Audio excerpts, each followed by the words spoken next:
Hoi, countdown is over, which means we are live. Alive, ho. Well, the Eager Beavers been in the chat before I even got here. Shieldsy and Well Gifted Aspie and Ed Bear Animations. Hello. Sunday evening, the end of another weekend. Here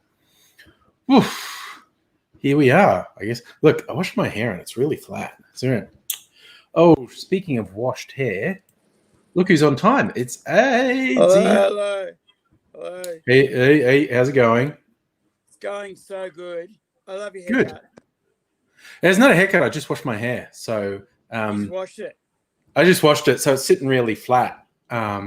Whereas, I was just, so that's what washing does. And I didn't put any product in. So that's what washing does to my hair. So. Wow. It makes you look younger and a little bit. Well, it's funny. You don't see the grey as much because that's all undergrowth from the thing. So there's still. It's enough to tempt me to colour my hair again, really. But I'm so tempted to go blue again. That'll do. That's a good one. Oh, Shieldsy's having a wet Sunday in Queensland. Unless he just means he's having sex. So it could be wet that. Sunday. Aliens contacting you again. It's you contacting me. Well, that was delayed. Or was that a reminder? No, it's delayed. Okay. Okay, because I sent that a couple minutes ago. Yeah. All right. All righty. In these COVID times, a lot of electronic devices are being very slow. Yeah.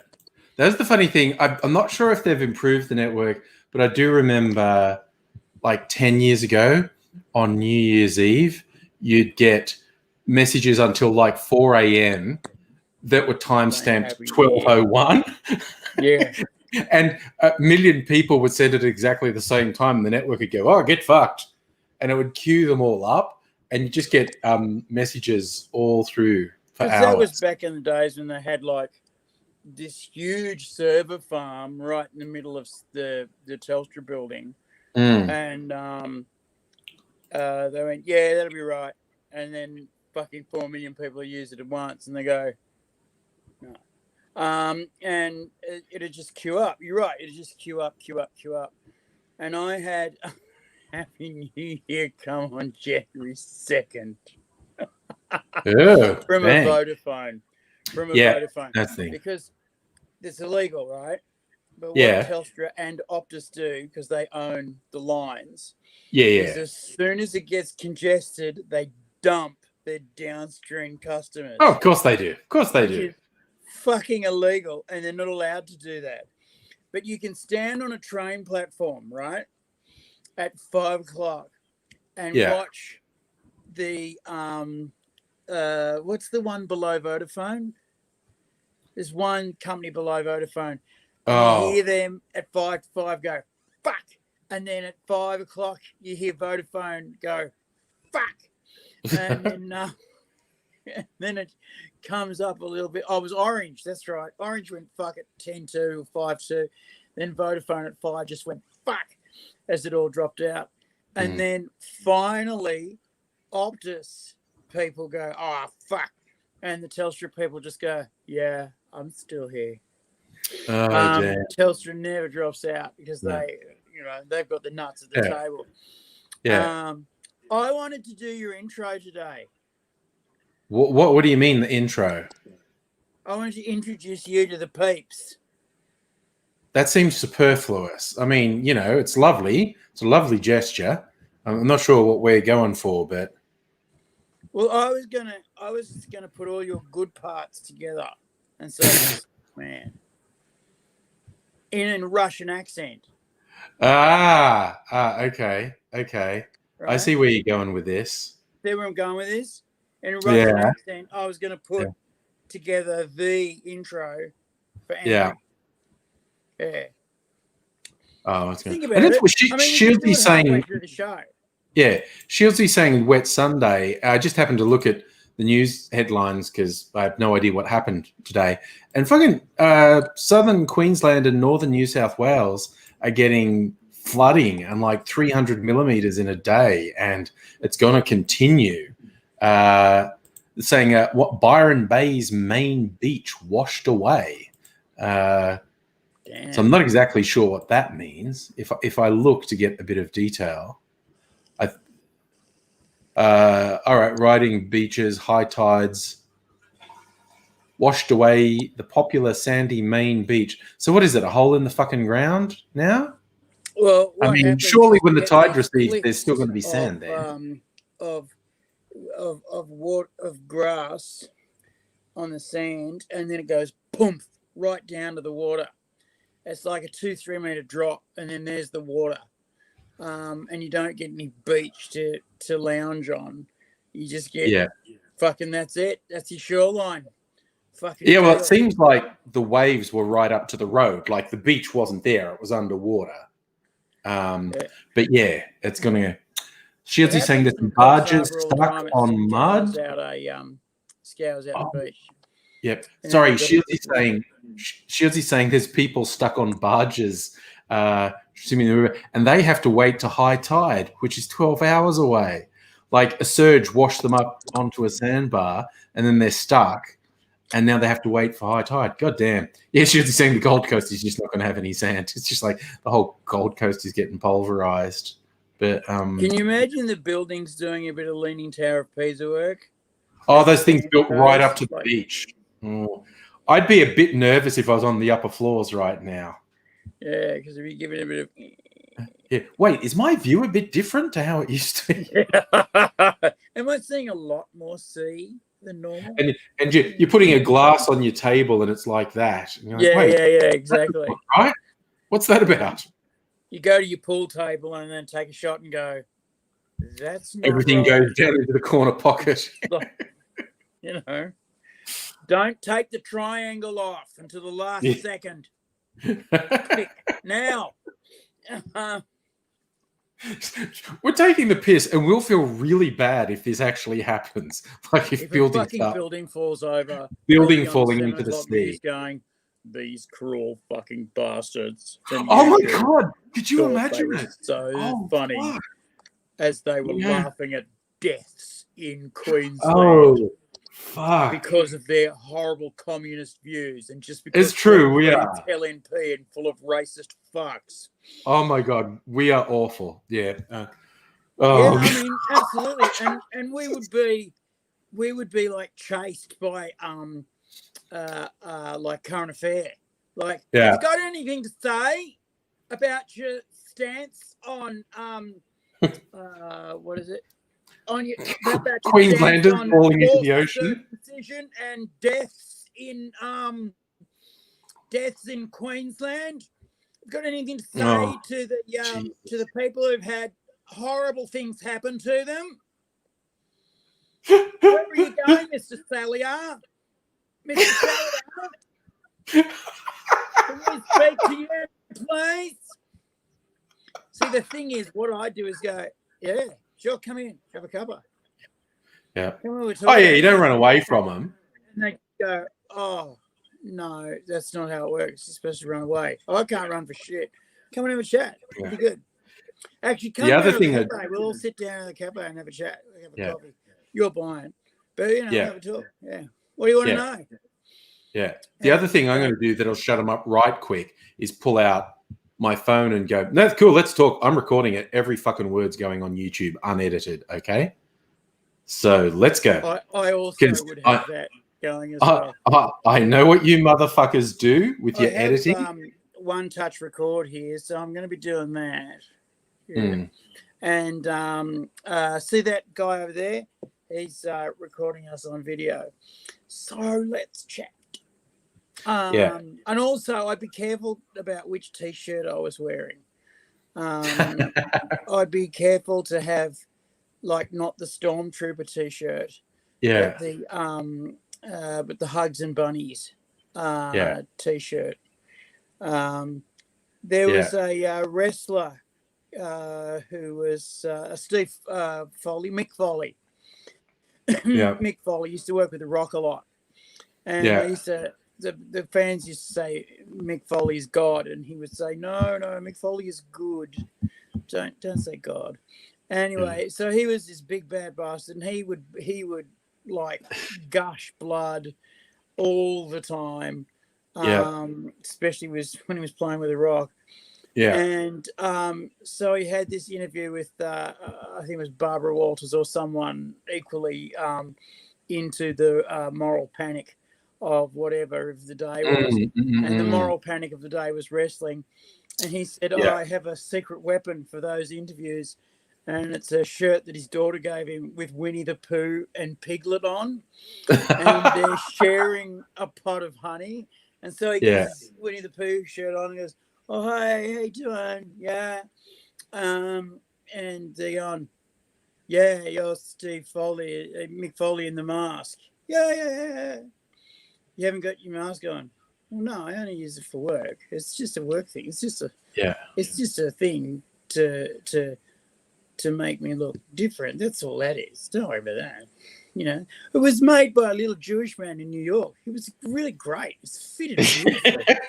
And he keeps on talking and you know, and you know, you promote violence.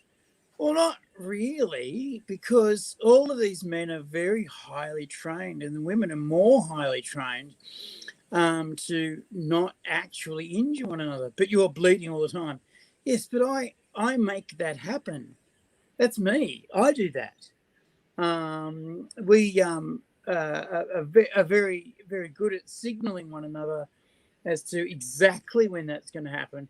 And sometimes it's blood bags. You know it's made up, don't you? Yeah. You know it's scripted. It, it's real athletic performance. And sometimes the blood is they hide a little razor blade in their sleeve and do a shallow razor blade cuts bleed like fuck and look really dramatic. Head cuts, head wounds bleed like crazy. Yeah. And he said that, and he basically said, you know, it's all very, very tightly controlled when we're doing the more dangerous stuff. The pain is real, but the training is realer. And we rehearse and we go through the dance, and that's why we call it the dance. We go through the choreography of the dance very carefully, the more dangerous it gets, which is why me and The Rock do so much stuff together, because we will sit down on a weekend and work out a whole 2 or 3 dances and pick one on the night and do that. So, yeah. And then by the middle of the interview, she's like fascinated with this whole world that she's been led into. Yeah. And he's skimming a little bit, and she says, well, how do you pick the champions? And he said, that's the thing I can't tell you. And like he starts to turn the tap off really carefully. Yeah. And geez, he was good. It was just wonderful. And every time she said something mildly amusing, he would laugh, and he's a big boy, his big belly, and he's like, very good at PR. Yeah. And of course, you know, how can this evil wrestler you know, cause the moral panic of America when he's just this dad of 2, you know, and he spent I think he spent like a fifth of the interview talking about his kids. And one of them was getting really good grades at school, and he was so proud. And the other one was getting really blue and red ribbons at running, and he was so proud. And she asked him, "What about your wife?" And he said, "I'm not allowed to talk about my wife. I get so in trouble if I talk about my wife on TV. You have no idea what happens at home when I talk about my wife." And like, you know, so this big, huge wrestler, fearsome guy is afraid of his wife. And she had fucking nothing. They had fucking nothing. And, you know, they went away and effectively did this puff piece on Mick Foley. They couldn't really even level it at the bloody the wrestling, because they spent so much time and money on it. that he just fucked their interviews. Something shocking. They even had, and he says in his book, they even had the 3-camera setup. And the 3-camera setup, if you ever walk into an interview and they've got a 3-camera setup, be very, very wary, because what that's for is to get the cutaways and to get different reactions, because you are going to get up in the middle of your interview and walk off because you're so offended. So get ready. Get fucking ready for whatever's coming, because you're going to get so pissed off that they want all the action they can get as you storm off the set. Get your lapel mic off you, and because it's always awkward getting that fucking cord off you. So if you see the 3-camera setup or something like that, just go, yeah, I'm going to practice my very cool today. Where was I? I did a audition for ABC, and I saw a 3-camera setup, and I thought, fuck, okay. And they did push it, and I was going, I can play this. And and at one point they said, look, we've heard you're a bit of a hothouse flower. We've heard you're not very good in front of rough audiences. And I say, oh no, I cry. Oh, you should see buckets of tears come out of my eyes. Sometimes I just completely freak out and jump into the audience and hug the first fat woman I can find. And it's led to lawsuits. I will say that now. But it's also led to nights out that, because sometimes the big lady's got a nice husband and they don't mind. You know what I'm saying? And I'm saying, I'm looking more at lady you, than one man can handle. Right, yeah. And I'm looking at you and I'm thinking, how about we get a cab charge, you and me, and just, Yeah. And so every time they asked her like a push question, I'd fucking go there, just fucking take it as far as I could into the absurd. And at one point they said something like, oh, there's a feud building between you and another comic, and there fucking was. The other comic had ripped me off something like $8,000. Ooh, damn. Oh yeah, and it fucking hurt because that was rent for 3 or 4 months. When you're a comic in your 20s, that's a lot of money. I hadn't learnt not to spend money that I didn't have in my hand back then. I hadn't learnt that, and I spent it on something that my, at that point, good lady wife wanted. And then I didn't have it. Then I had to work fucking gig after gig. The phone was growing out of my fucking ear just to get gigs, to get the deficit filled. Yes. And I did it. I did it in 2 months. But I should have had it in a day. Yeah. And then thank the Lord I had a tour save just fall into my lap. A tour save. All right. A tour happens when 6-8 comics get on a bus, a biggish bus, a Priscilla type bus, and you go off into the countryside and do 700 gigs into either small just as gay as Priscilla, Queen of the Desert, as well. Gayer. Yes. Sometimes comics are late on stage because you can't knock the cocks out of their mouth. And I'm going to name names. Fuck, I'm not. I tell you, there's a rule that is what goes on tour stays on tour. And there's plenty of straight comics who fucking don't mind a bit. You know what I mean? What happens on the road stays on the road. Yeah, they say, what's the difference between a gay man and a straight man? About 6 beers. Not these guys. No beers necessary. Like, Just what a are you couple doing of weeks tonight? alone, I think. I'm going to bed. Do you want some company? I was just going to go and crash. No, do you want some company? Okay, sure. Why not? Aren't you, the married? Yes, I am. Right. Okay. Because, after a week or so, fucking, you're starting to look at telephones thinking, God, you're sexy. Anyway, so tour saves. What happens is 6-8 guys get on a bus. And buses can be great because everyone's fucking talking and jawing. And one of the things that happens on tour is you play games, like you try and one-up one another, or you just chat, tell stories.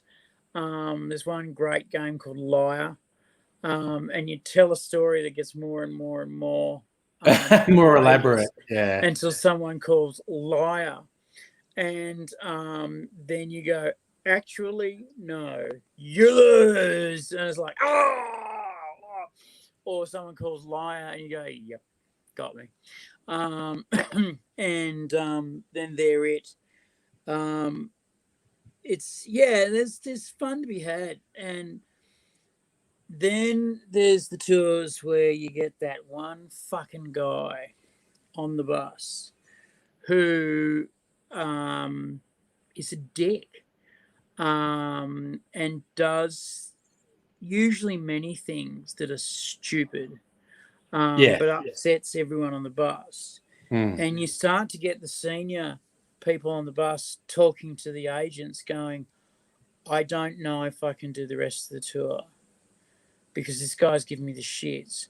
And the agent will have got a phone call from every other comic on the quiet going, this guy's giving me the shits. Yeah. But then when the senior guys go, I don't need this, I've got enough money, I can, if you want to just pay me up, I'll just go home. Mm-hmm. And of course, their fucking name is on the posters for the rest of the tour. They've got fucking 3 weeks or 2 weeks of tour left, and they're the headliner, and people are coming from hundreds of kilometers around to fucking see them. Yeah, because they're the guy on the telly. Yes. And the recognizable because they're the guy on the telly, they don't fucking need to be there. Anyway, so the agent eventually goes, all right, we're going to asshole the dickhead. And you've then got a gap. And then I turn up at the air. What would happen is I'd be like, fucking around at home. Then the phone would ring. What are you doing Monday? I'm guessing something different. Right. How would you like to be on the rest of a tour? Oh, I see. Yes, I would like to. How long's the tour got to go? 2 months. Fuck, that's a long tour. How long's it been going for? 1 month. Oh, somebody's been playing up? No, somebody's been playing down. Oh, shit. Ooh. So this is a saving throw? Yep. And you'll extract me if I fuck up? Oh, yeah. Okay, and so I would end up at the airport where this guy had been told the night before, after the gig, or not even after the gig, it's usually in the morning after they check out of the motel. You're getting off the tour and you're getting on a plane at this town and you're coming home. Oh, but I've got the rest of the gig booked. No, you don't. You're finished. Get your gear and get off the bus, and this is your plane ticket. If you don't get off the bus and you don't get on this plane, you will be left in Central Australia on your own with no money, and only your per diems to get you about. Because they try and say shit like, well, I'm not going. Well, if you do that, you're fucking on your own because the boys will kick you off the bus. And so I would see this guy come in shock, and I would walk out of the airport, trying not to catch his eye. Oh, And God. walk onto the bus and hope to the Jesus Christ no one would go, oh, it's easy. And I'm, you know, not a humble brag, just a brag. Every time I got on the bus, it was like, hey, it's fucking easy, sweet, for your day. And then I go, right, I don't listen, this is a saving throw. Now I'm gonna just say no gay shit. Actually, no, don't say that. Lots of gay shit. Actually, yeah. No, I suck cock. I've sucked more cock than a boys' dorm vacuum cleaner. So anyone needs a blowjob, let me know.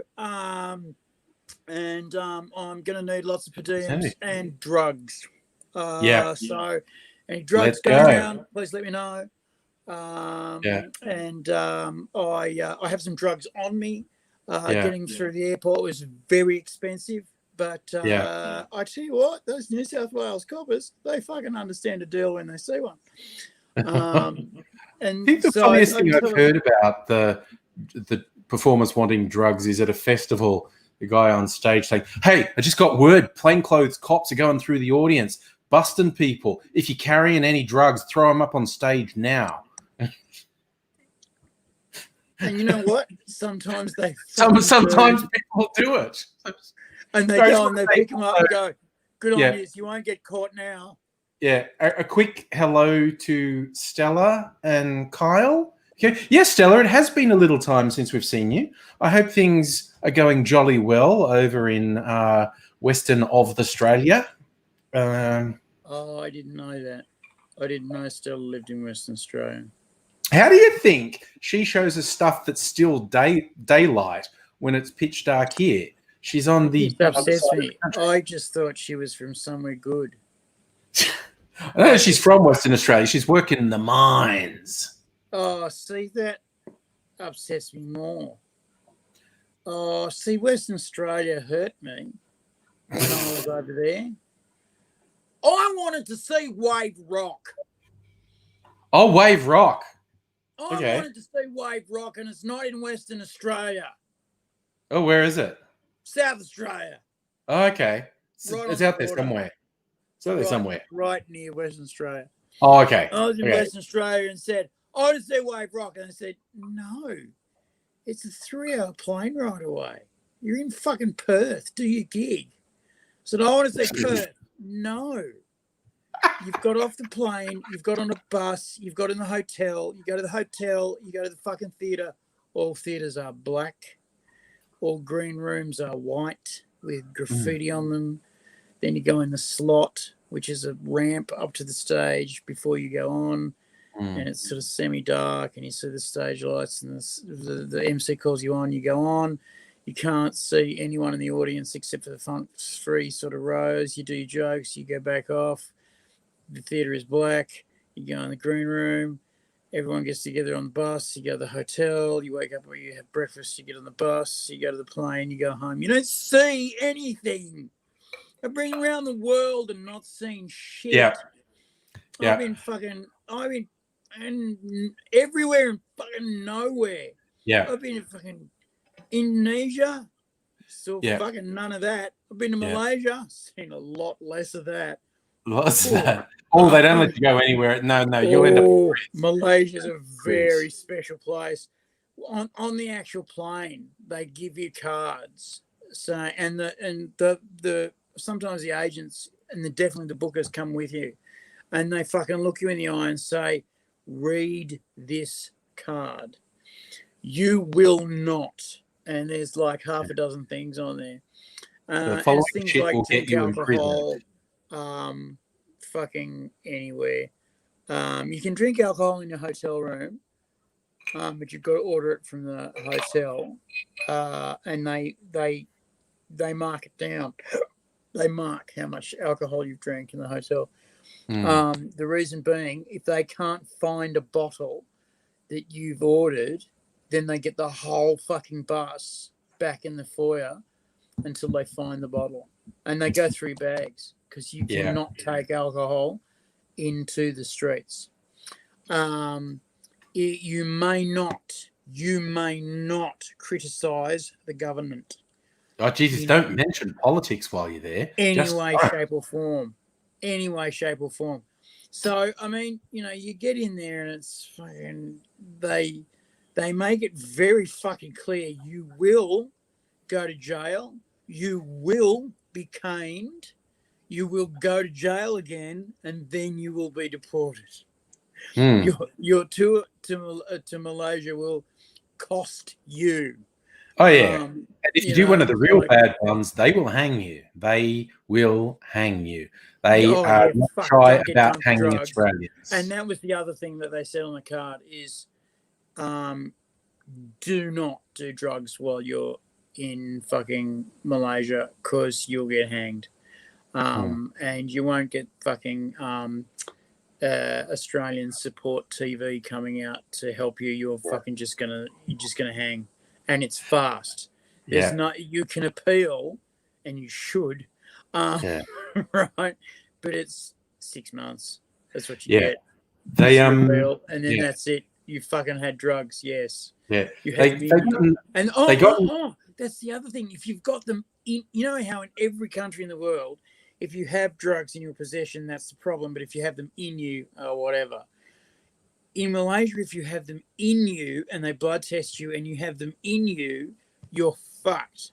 Yeah. And I nearly got in trouble because I had codeine with me for pain. Oh, yeah, prescription drugs. Prescription drug will get you fucked up. And they said, have you got any drugs? And I said, well, I've got medicine drugs. And they said, show all of them to us. And so they went through and they looked and they saw prescription, and they saw codeine. And they said, this has got to go. And I said, I kind of need that to function. And they said, we have doctors in the hotel that can sort you out, but you cannot bring this into the country. Have you had any? And I said, yeah, I've had kind of 6. It was a little on the light side of what I'd actually had. And they said, okay, we want you to drink now. What? We want you to drink coffee and alcohol. And I went, okay. And they're both sort of diuretics. And by the time they tested my blood, the coffee and the alcohol had in your system. had overcome the codeine as a thing. It was all bumpy. Yeah. All my it was bumpy. It was a bodgy test, but not a definitive you're a bad boy. Yeah. Exactly. And so then they stuck me on the bus, and then I went to the hotel, and they said, this is your doctor. He will give you an injection to make sure that you're not in pain. Nice. And I got an injection. And you weren't in pain? 5 times a day I got an injection. We were there 2 days. And we did 2 gigs, 2 nights. So 2 gigs, one night, and then next morning gone. And we were virtually prisoners in our rooms. You got to be careful. We were lucky. The boys brought. They were going to bring the Xboxes because that's a big thing on tour.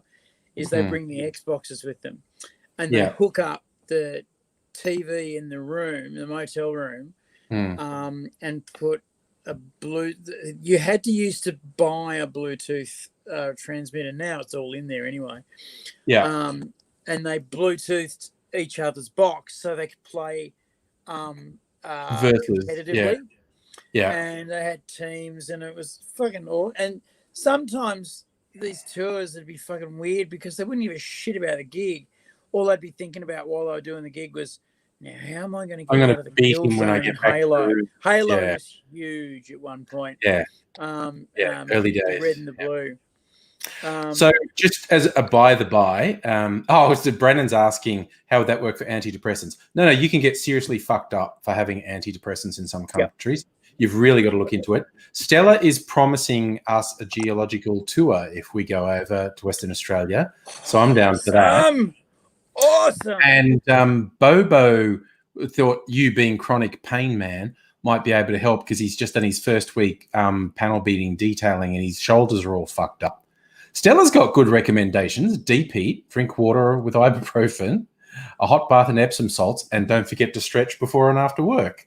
What's your experience with the dealing with that sort of thing. Okay, so it's panel beating. So what that is repetitive. Yes, and physical what repetitive. you're doing is there's two things you need to remember here. You need the blacksmith's blow, and you need to relax the blow. So as you come in to hit, right, what you're doing is you're tensing your shoulder in order to put more power in. It's not going to you're not getting any power out of your shoulder. The power you're getting is out of bicep. Yeah, I don't know, what's that one called? Oh God, I don't know. Tricep, maybe. Quadricep, And your maybe. forearm. Okay, you're not getting any power out of your shoulder, so relax your shoulder as you hit. Right, just whack, get in there. Also, don't stop the hammer. Right, as it goes in and bounces, let it bounce. Don't go hit, stop. Right, go bounce, and if you need to tap and let it bounce some more, that's fine.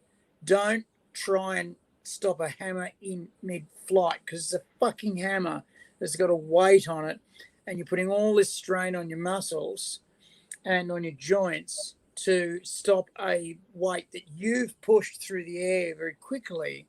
So relax your shoulders as you're hitting, right? You're not trying to, go in there like Conan. You're just trying to hit it with your arm. Okay, afterwards, you'll find certain muscles in the back of your shoulder are hurting. Go to a wall, right? And put your hand up on the wall and move your body around until you find that muscle that you're straining, that it's hurting, gives you the twinge, and then push in and stretch it. And stretch it because it'll hurt. Stretch it until it starts to feel kind of good, and stop. And then come away again and stretch it until it kind of feels good. And then come away again. And nice hot bath, Epsom salts, yes. Water and ibuprofen. Ibuprofen's a blood thinner, but is good for pain. Before you start in the morning, take 4 Panadol. Panadol is actually pretty good for you before the pain really hits. If you're starting to have a headache, whack 4 Panadol in. Panadol's not great for peak pain. It actually evens out pain before it does the damage. That's why they give it to you in hospital before they give you fucking morphine. They give you Panadol and morphine, and you just go, why are we bothering with this? Because it actually does some fairly heavy lifting once there's a low and before the pain peaks. Okay. That stretching is a must. And when go swimming, right? If you're a swimmer, go swimming, and you'll find as you swim along that you're really putting in, and then start to relax different muscle groups as you go. Just stop pushing them. Like one of the biggest things you can learn as you're swimming is stop pushing your shoulders hard, because they don't need to be pushed hard. They're not actually doing any work. They're just holding your fucking arm on. So don't push your deltoid into your swimming, because it's only your arms doing the work. Your deltoid's only pulling your arm back up as it comes through, and there's no water there, so it's just pulling your arm up. So don't push this part of your body as you're doing hitting work. Now, why am I saying this with such fucking authority? I used to work with my old man. He's a plumber. I used to nail things into wood all the fucking time. And I used to nail, my specialty was guttering on roofs. And I had to stand with my left foot out on the fascia and my right foot on the wood that is next to the brick wall. So imagine I'm leaned over the edge of space with some nails in my lips, and I take a nail out of my lip and a bracket, and I'm banging out over space this bracket into this wood. Now you do that 300 times in a day, you're going to work out real fucking quick which muscles get sore. Yeah. And how. Oh, just as a fill-in, Bobo's appreciating the help. So just pointing out, it's more the detailing, rotator cuff stuff, doing that, wax on, wax off all day. Oh, okay. In that case, what you're doing there, and this is going to sound bizarre. Okay, this stuff, this wax on, wax off. All right, you know how that gets you sort of in there, yeah, right in there. Use this front as well, and let half of it come from there. That's going to sound weird, but I promise once you start to do it, it's going to feel really good because it takes the pressure off the cuff, because the cuff is pushing on one side. But if you also use the front, it'll actually bring the cuff into the center and won't feel so bad.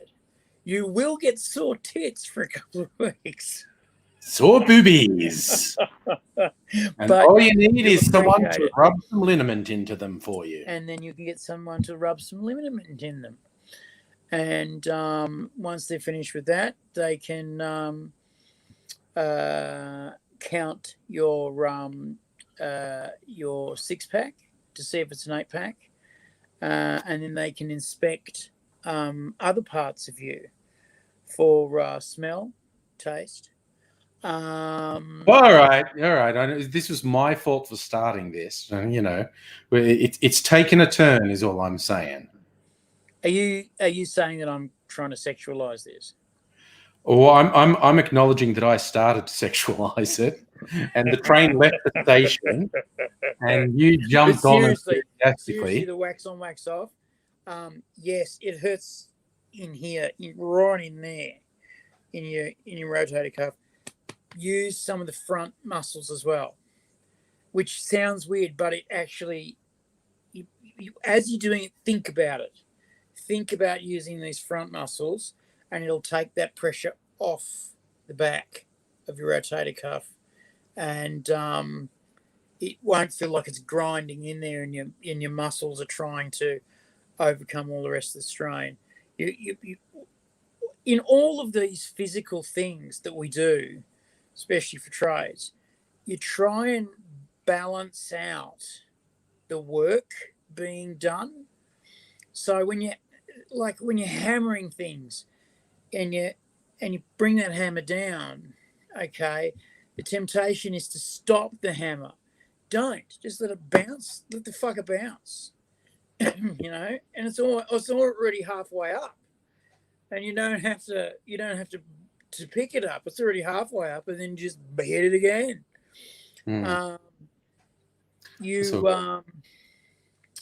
You'll. All right. While you pause, I just want to say hello to Justin and Ahsoka, and you could identify with Ahsoka. He's pissed off that they're limiting what pain medicine he can get because of medical liabilities or something. And I'm sure you can empathize with doctors saying, no, you can't have that thing that you are sure will make you feel better.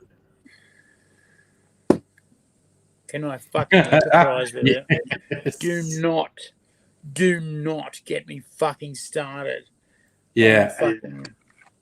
Yeah. I fucking tell you what, these fuckers, they say chemicals aren't the answer. you've had some Panadol, and you go, you are sitting on a chest full of fucking drugs that are designed to anaesthetize or to destroy pain. Yeah. And you are so scared that I am going to fucking have a hearty that fucking you're not going to give me any because fucking you don't want your name to be on the box of drugs when the cops have to kick in the door because I'm dead. Yes. That's basically. what they don't want. Oh, And yeah. it's like, you are happy to let me fucking cry myself to sleep so that you don't have to fucking, oh, fuck. It's so annoying. And, they fucking do these, oh, God. They do these tests so that 98-year-old fucking 14-kilogram women will survive the doses they give you. And then you get these 120-kilo guys like me, and they go, well, we'll give you this dose because that's a very high dose. And it's like, it doesn't touch the sides. It's done nothing. I am pissing fire and blood. That's just my temper. And the other injuries in me are trying to kill me. Can you do something about it? And then it shits me because when they do something, when they do a surgery or something, right, they fucking, all of a sudden, you've got intravenous morphine on a fucking button. Click, click, click. When it's theirs, oh, no pain from that. Oh, no, that doesn't hurt. Oh, no, that's not a problem. When it's your fucking problem, well, shit, right? What can we do? What I came in once, right? I have a it's not a twist, it's just a small tightening in my intestine. It's just a small tightening, okay?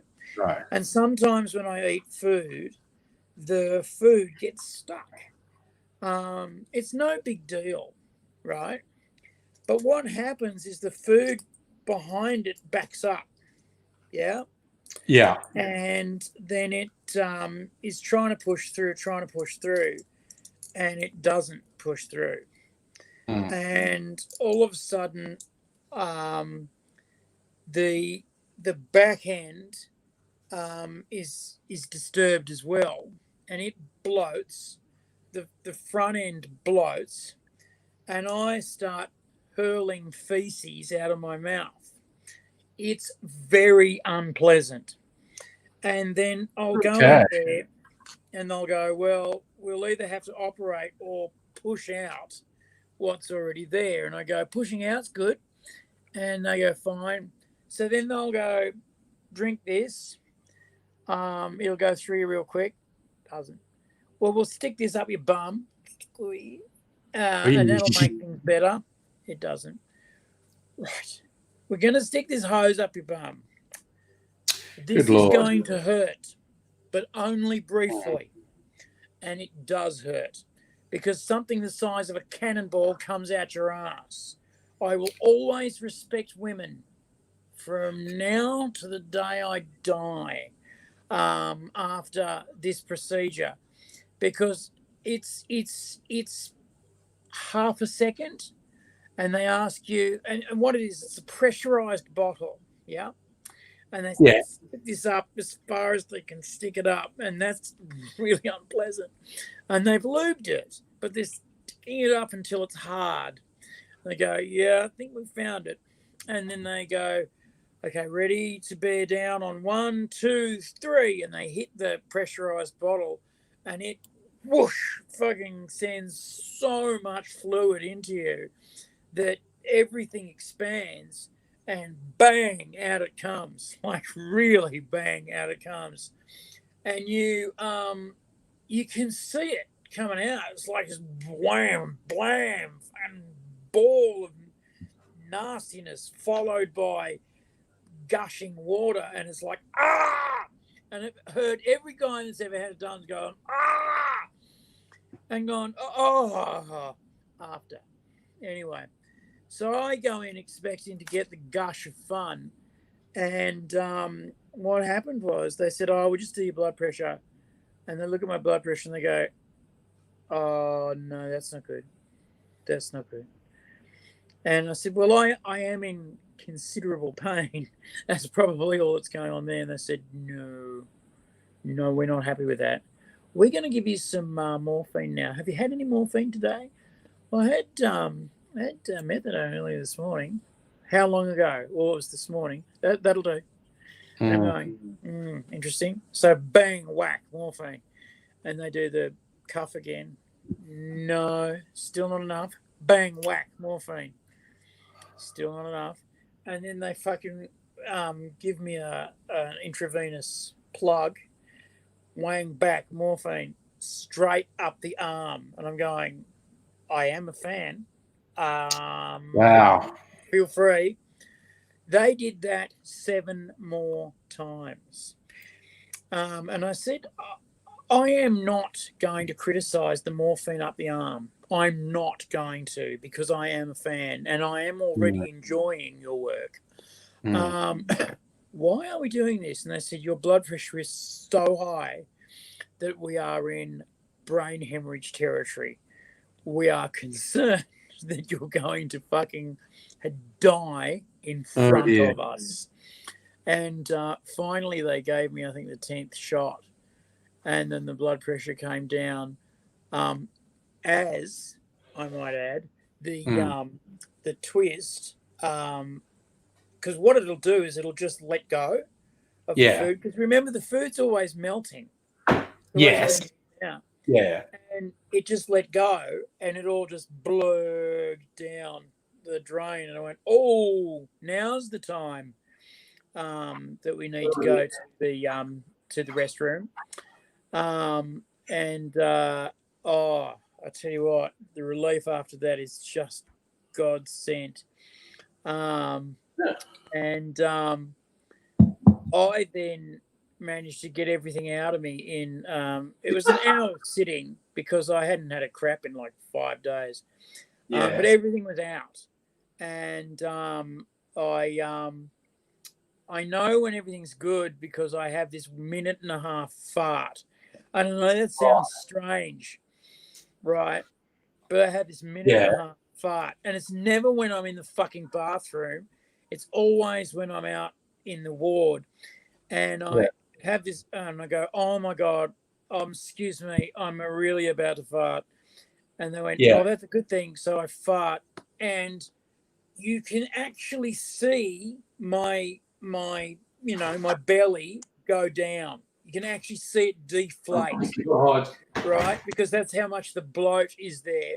And you're farting for 1.5 minutes. The nurses and doctors are laughing their fucking ass out. I'm going, oh my God. Oh my God, how embarrassing. Oh my God. I said, there'll be some kind of weird record. Oh no, what have I done? Get Guinness in here now, but give them gas masks. Look, spray some spray. I'm just so embarrassed. Fart. Oh dear. And one of the nurses said, mate, that's nothing. And I said, really? Are you serious? And she said, yeah, we had a super morbidly obese guy in here once. And he wasn't taking care of himself. And he was, this sounds nasty, he'd set up his couch in front of his TV with a bucket, like he was sitting in between the two cushions. He'd ripped out the ticking underneath. And he's just shitting through the cushions. And when the bucket was full, his feeder would take it away and throw it away. But he just wasn't counting. He was just letting it happen. And his feeder finally called in the peeps and said he hasn't had shit in a while. I'm a bit worried. And they've gone, all right. And they looked up there and they said, yeah, he's got an impacted bowel. That's bad. As well as everything else is bad. Because apparently they opened up one of his rolls and they'd stuck together and there was Yeah. an infected No, we sore don't there. need details. Someone might be eating. I know Okay. the sorts. I've talked to nurses. I know the sorts of things that happen when you're morbidly obese. It's very, very, very disturbing.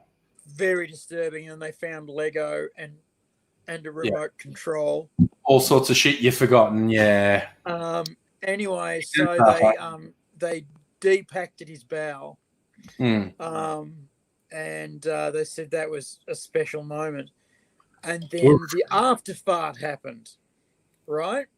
Yeah. He lost 4 belt holes. Yeah, just letting it out. From the after fart. Like, they said there must have been 50 or 60 litres of fart in him. Yeah. To fucking... It just bloated him up. They saw his belly go down. They just saw it go down. How surreal is that? You thought it was fat and it was actually gas that was trapped. It was actually gas that was bloating him. And they say, didn't you feel bad? And he says, I feel bad all the time. I only feel good when I'm eating. Yes. Went, okay. Right. Okay. So I'm going to change the topic to a more cheerful one because I've got a new thing to taste. I got this on a whim. It's a Japanese yuzu liqueur. Yuzu is a Japanese citrus. And I thought, I don't have any Japanese things. I should get that. That sounds good. I thought this might be an orange curacao alternative, like a different sort of citrus. Yeah, well, I remember the war, Angry. I don't have Japanese things either. So I'm going to do a little taste test. Oh, it smells like lemon lime sort of stuff. Nice.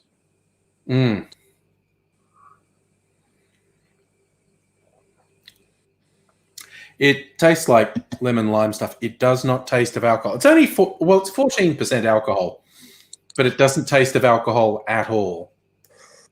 So you could get dangerously shit-faced on that. I was going to say you could get dangerously shit-faced on that. And just have another uzu. Yeah. Pure trivia. Uzo, I discovered. No, uzu. It's Japanese. It's a fruit drink. Yeah. I discovered it's St. Lucia Day today. St. Lucy. It's patron St. Lucy's Day, and also it's the day St. Lucia, one of the Caribbean islands, got independence from the UK. And I, by sheer coincidence, have some rum, white rum, that was made in St. Lucia.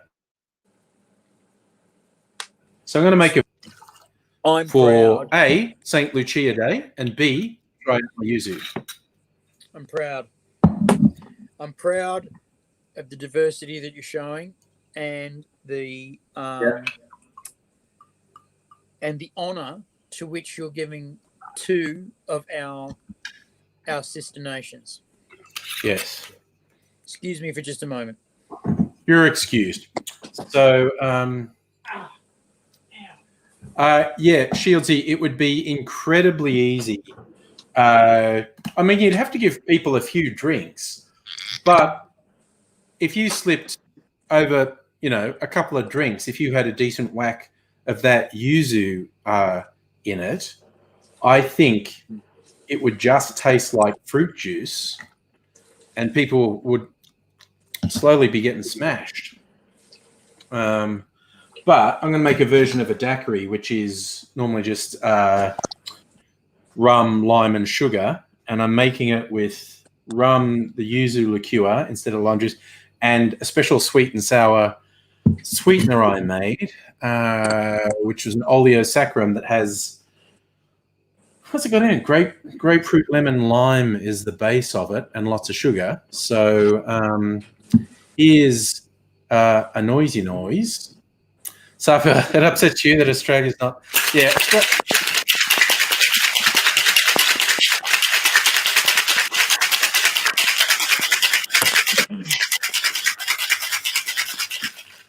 A significant chunk of Australia does not want independence from the UK. So that's these little countries who got sick of being treated like absolute shit by the colonisers. They wanted independence. A significant chunk of Australia does not want it. So I don't. Fair enough. Well, in fact, in reality, we are independent from UK. 1986 was the last time that we had any legal ties to the UK. We have no legal ties to them whatsoever. Okay, that's not strictly true. Our constitutional head of state is the Queen, and her representative in Australia is the unelected Governor General. That is still who our head of state is. That's correct. And that has legal ramifications, as we know. It does have legal ramifications, as we know, but our executive does all the decision making. And even in the most dastardly screwing around of our head of state, it was the executive that was doing all of the shenanigans behind the scenes. Well, no, that's not what happened. The opposition leader colluded with the Governor General to ignore legal advice and sack the government, and that's something that still could technically happen. Yes, it's a not inconsequential little asterisk next to the concept of Australia being a democracy. And that's actually also important because it makes us a state of obligation and not one of rights. And that's important. It's important socially and legally. Right. Anyway, I'm just enjoying my drink, so it's very good. It looks gorgeous. No, it's really nice. It's really good. And yeah, and it does look quite fabulous. It does look pretty, very frothy. Safi, is the Governor General more powerful than the PM? The Governor General has very little day-to-day power. Governor General can't put forward legislation. The Governor General cannot influence law, which the PM and the Parliament can be. Laws come either out of the Parliament or out of the courts. The Governor General can't do a damn thing, but is ultimately the representative of the head of state. It's not as formal as the UK, where it's this bizarre shit where after an election, the winning politician has to go to visit the Queen and they talk about the election and the Queen says, I invite you to form a government on my behalf. Here it's just like, we tell them. This is what happened, the election result. Yeah, the parliamentary party that wins the most seats in the House gets together and says, our leader is this person and will be the Prime Minister of Australia. Yeah. Yes, unless there's major fuckery, like what happened in 1975. But that was a very unique set of circumstances, and one would hope they would not be repeated. There were like 50 different things that all had to happen. Absolutely. There's a whole series of fuck-ups that had to happen in a line. Yeah, by bizarre chance, they all happened. It was like a plane crash. There were so many things had to go wrong at once. Yeah, and one of them, the Prime Minister had to be so fucking arrogant he couldn't conceive of someone knifing him. And particularly after the last 10 years or so in Australian politics, I don't think any Australian Prime Minister is ever going to think they're invulnerable. If from now on, if any Australian Prime Minister had the slightest doubts about the intentions of the Governor General, they just fucking sack them. They drag him into an office and say, this is my instruction to you. Do you understand? Are you going to follow that instruction? Okay, you're fired. Because that's what Whitlam gave instruction to Kerr in a really high-handed way, and then just expected Kerr to follow his rather imperious directions. And Kerr got his back up. And Gough could not conceive of Kerr shafting him, but Lesson learned. Every time, really. But even now, prime ministers can and will and have. Remember when we had that fucking idiot priest as Governor General? And he was a fuck up not par really. excellence. Not really. They called him in and basically said, yeah, your term has expired. Yeah. It's time for new blood in the government house. So pack up your shit. You've got 2 weeks to leave. And prime ministers can and will fire governors general. And Whitlam could have fired Kerr if he had for a moment suspected what was going on. He could have and would have fired Kerr. And but it was one of the weirdest elements of it is it was Whitlam's hubris that was a big part of the problem. I mean, he was, in many ways, he kept on fucking up the finances. He kept on doing that, expecting it would just be okay, and it's not okay. Gough, you can't fucking get a Kamlani who knows shit all about anything. Yeah. Because the press jumped on that straight away. Have you ever made a deal like this? And he said no. And it's like, well, that's because Rex, what's his name, misled him and said, no, I've stopped talking to him. But he was so convinced he could make the deal happen, he kept talking to him. But also, that was the other thing. There was an ABC podcast series recently on the dismissal. A lot of people interviewed who'd never been interviewed before, people who worked in Whitlam's office, historians and whatnot. And the one eye-opener to me is Whitlam was basically within a day or so of executing his master plan, which was a half Senate election, which he was convinced they would pick up the 2 seats they needed to have control of the Senate, so supply would not be blocked anymore. So Kerr rushed his bullshit because it's like, oh no, fuck me, he's gonna actually head off the thing, and I've decided I'm gonna neck him, so I'm gonna neck him now.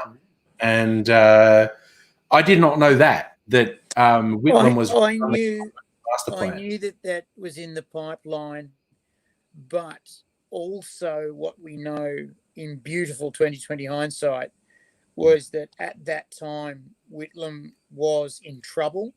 The populists had started to get the shits. As the election result showed, and they called the election, the Liberals romped in. They just got fucking eviscerated. The population started to get the shits. The by-elections he was going to have probably weren't going to go his way anyway. Yeah. And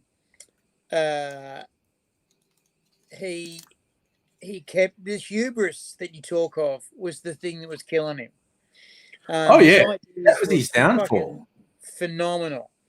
And his social policies were phenomenal, but his hubris was just his ego was shocking and his hubris was terrible.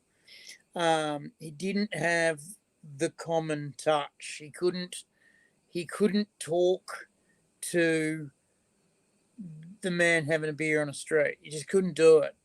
But neither could Fraser, so that wasn't his biggest problem. That wasn't his biggest problem. But remember, his biggest problem was he was a dick to everyone. But this was Labor in those days. Oh, yeah, very union. They expected train drivers and electricians and fucking, tradies to become Prime Minister because you got to be Prime Minister by being a union boss from working. And, of course, today, to be a politician, you become a staffer straight out of uni after doing pol-sci, and then you work your way up the ranks being a staffer, and then you get your pre-selection, and then you've got your job as a parliamentarian, which is great because you know how it works. Trouble is you've never worked a day in your fucking life. Yes. And so you've got no connection with the public that you're fucking governing. Big problem. And so yes, today prime ministers are a lot more careful about being knifed through the back. Oh, yeah. And today, prime ministers are a lot more conscious of bringing results, which is a shame because Dan Andrews will probably lose an election soon enough because he's being hammered so hard by Uncle Rupert. But he will go down in history as the guy who saved Victoria's life. You know, years later, they'll say, actually, wait for the next 6 months. The next 6 months, we don't have another outbreak, all things being equal. The Northern Hemisphere goes to fucking shit. The US will. The US is fucked. It's unavoidable. They think 3,000 deaths a day is bad. Wake up to 10, 20,000 a day, kids, because that's what's fucking coming. By January, I would say. Yeah, that's by January. That's my horrible 300,000 fucking deaths. 300,000 deaths. And fucking Trump's not batting an eyelid. It's like, no, he doesn't care. Dude, and Biden can't even start to turn things around until February, and he's going to face a fight the whole way because of the stupidity that's flowered. So my horrible bleak prediction is by the end of January, they're getting more than 10,000 dead a day. But anyway, I also wanted to answer a couple questions that came up in chat. Justin said, what if we had a prime minister that refused to concede an election like Trump? It's basically not possible because a prime minister does not have presidential powers. If there's a conflict about the election result, and that has happened in state elections when no one had a clear majority and a coalition had to be formed, one dickhead's gone to the courts and said, I should be forming government. And the court's saying, you don't have the numbers. The other mob formed a coalition and they got more seats than you. Yeah, but my party has more seats than that party. Go, yeah, but you're still not a majority. And a majority of Parliament said they would support the other guys. So the other guys are going to form government. It would be decided in the courts.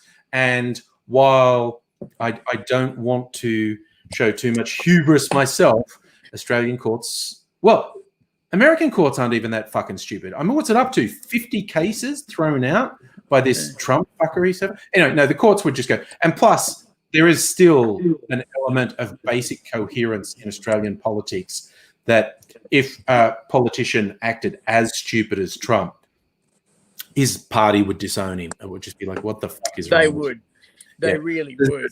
The second question I wanted to answer was Safia asking, does the Governor General have to be a party member? No, the Governor General must not be actively involved in politics. Absolutely. And Whitlam not only could stay on as an MP after being sacked as PM, he did stay on as an MP after being sacked. So, yeah, you don't lose your job as MP just because you lose your job as PM. In fact, you're supposed to stay on till the end of the term. Yeah. Although in some cases it'd be like, how about you don't steal the limelight and you just quietly retire and we have a new opposition leader so they can build up steam heading into the next election. Yeah, if your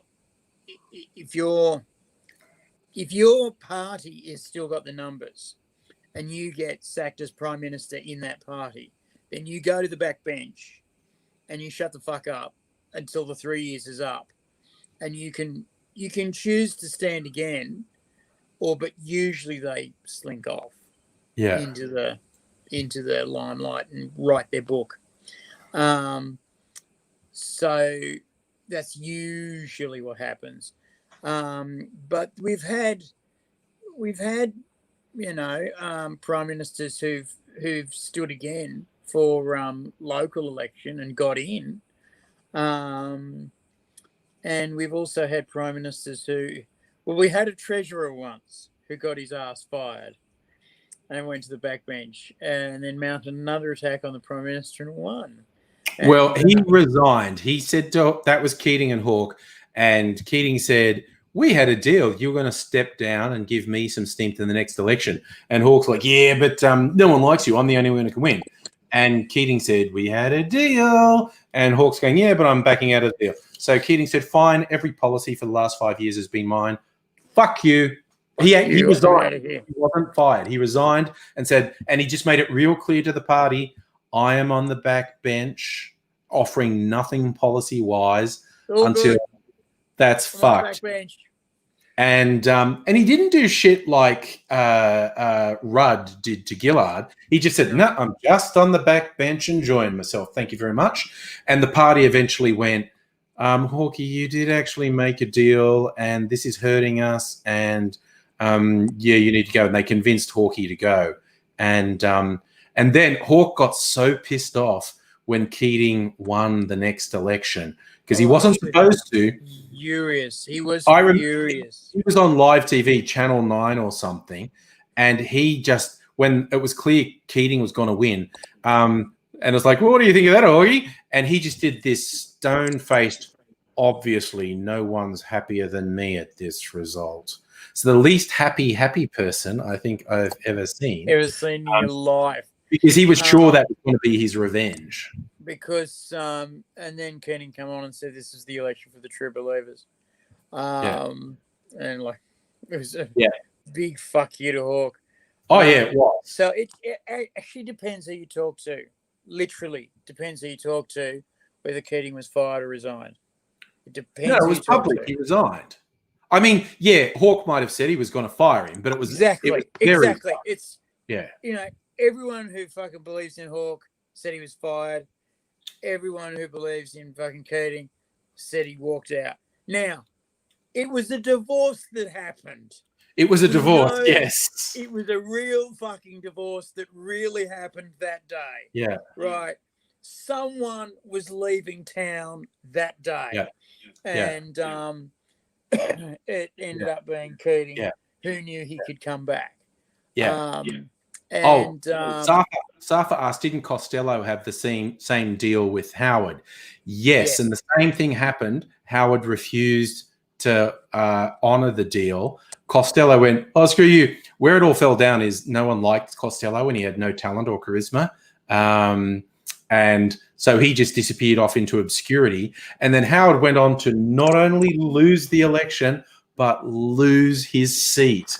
The fucking piece of shit, which was hilarious. If he had honoured his deal, he would have gone down in history of the Liberal Party as nothing but a positive, as the longest-serving PM since Menzies.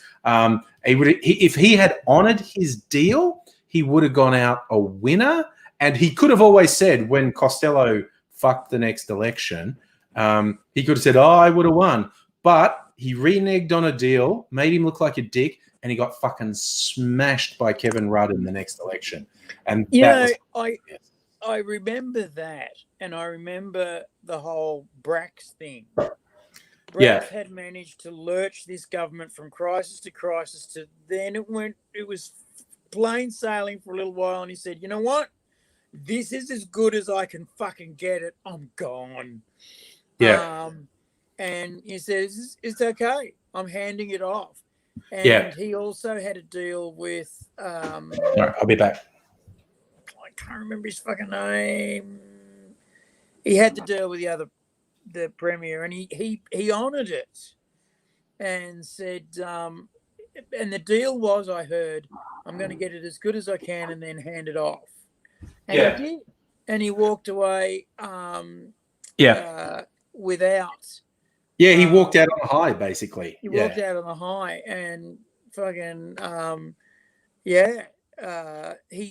you know how just got busted drink driving, committing crimes, drink driving, and stoned off his fucking head. Yeah, and he said, "I got to spend more time with my family." Yes, that's what I was going to bring up. How disgraced politicians always go, "I'm going to spend more time with my family." He was literally like, "Oh, my family is actually in a really fucking problematic way. I need to go and be with my family." And however, most politicians' kids are in a fucking problematic way.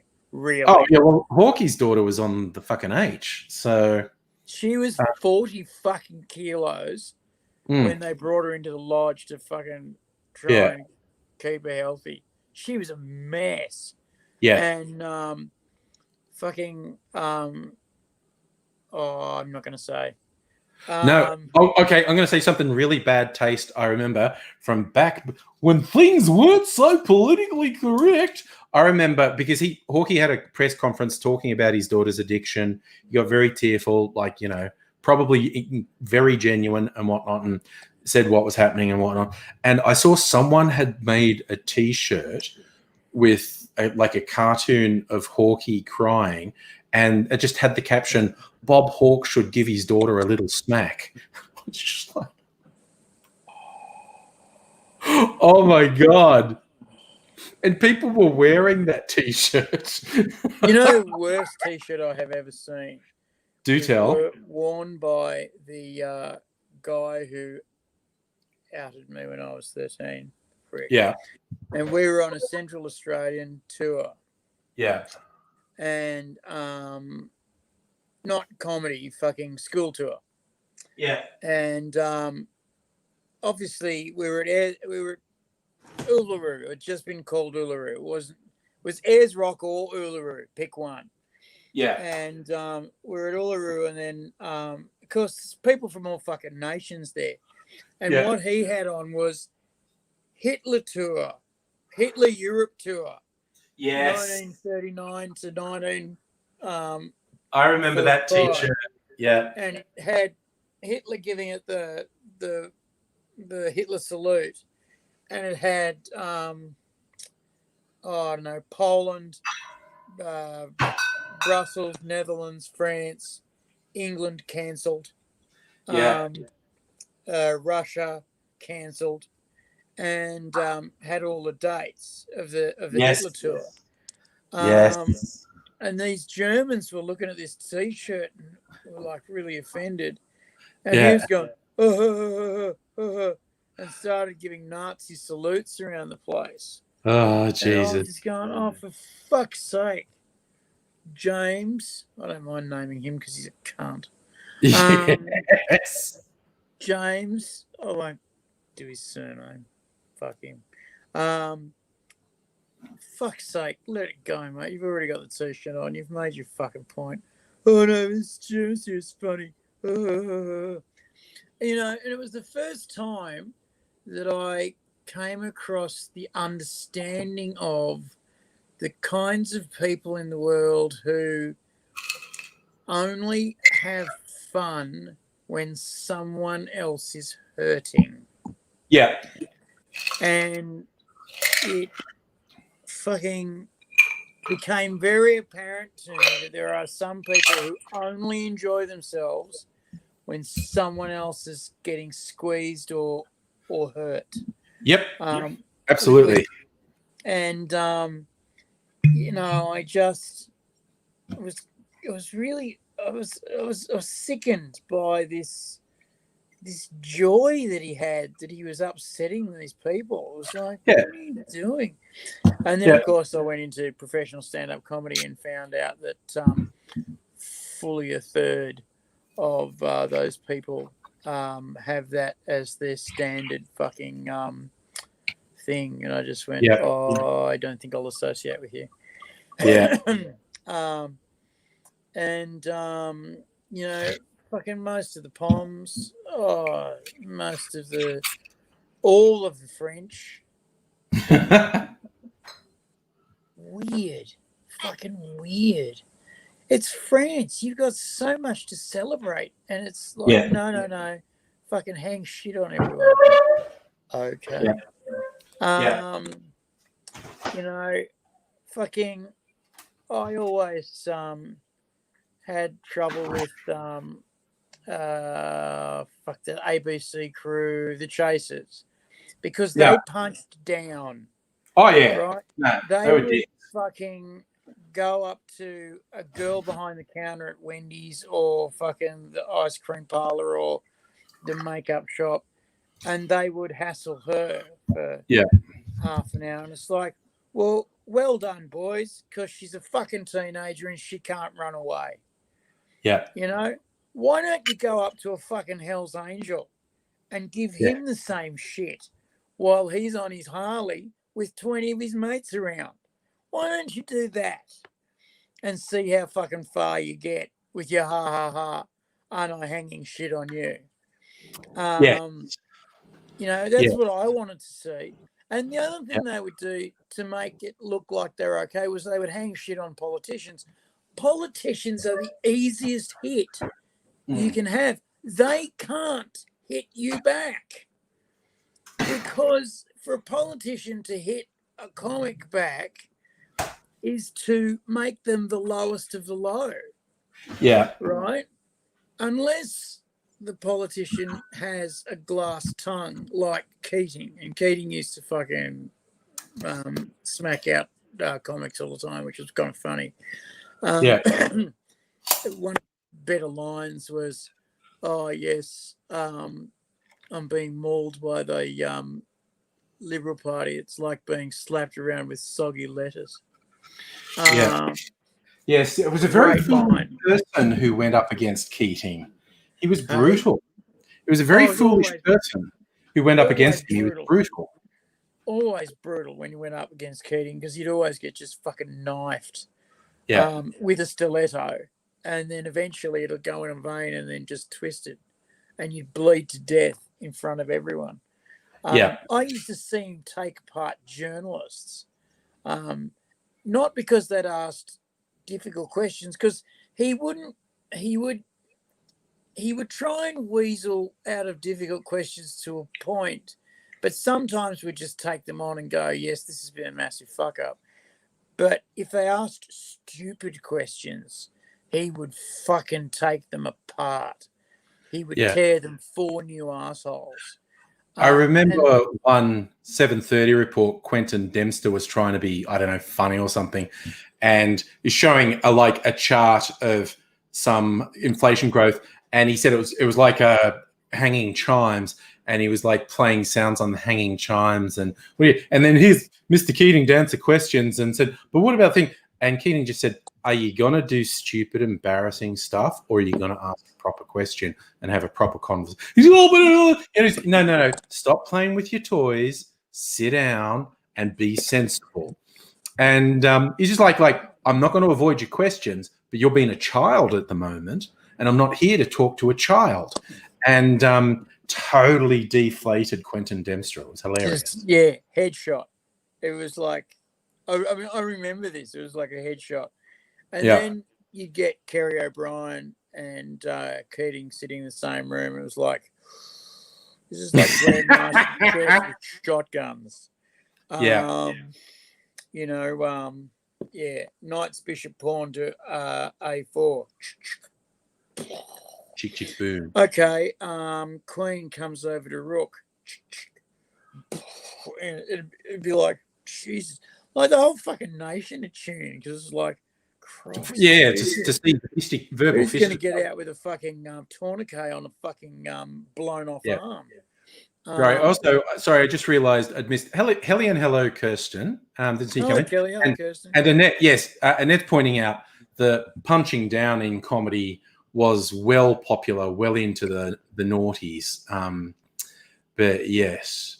Oh, and by the way, Kirsten, on your recommendation, this weekend, because I'm going away, just past Geelong, and I have booked in to the Anther Distillery on the way through.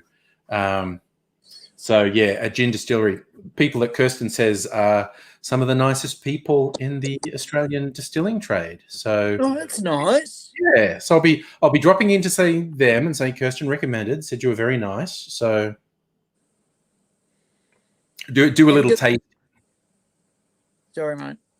No, that's okay. Just going to go in and do a little tasting, and it'll probably, take a bottle for me, for a weekend. What are you drinking there, mate?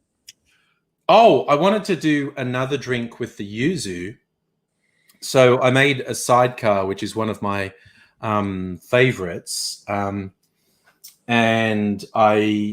Which is brandy, orange liqueur, and lemon juice. And so I went brandy, yuzu liqueur, and lemon juice. I probably should have put a sweetener in because the yuzu is more sour than the orange liqueur is. Would have been, yeah. if I put a little tiny bit of my sweet and sour in there and stir that. I mean, it's not bad, but it just is really sharp citrus, which I don't mind. What's that done to the taste? Yeah, that's better. It was just a little bit too sharp on the citrus. I got to say hi to Gabby, Joey, Amy, Dev. And I'm going to forget that.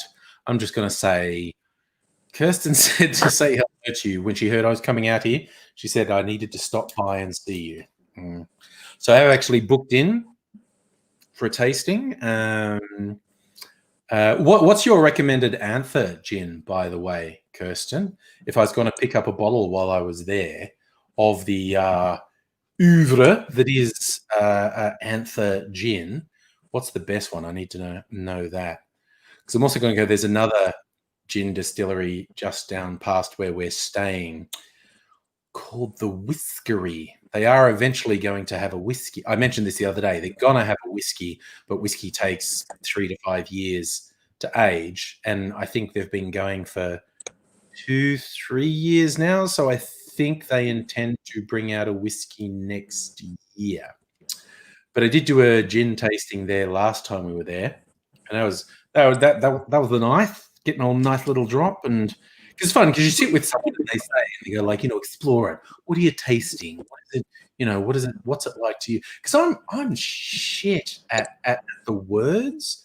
You know how it's got a floral bouquet and it's got. I am fucking awesome at the words.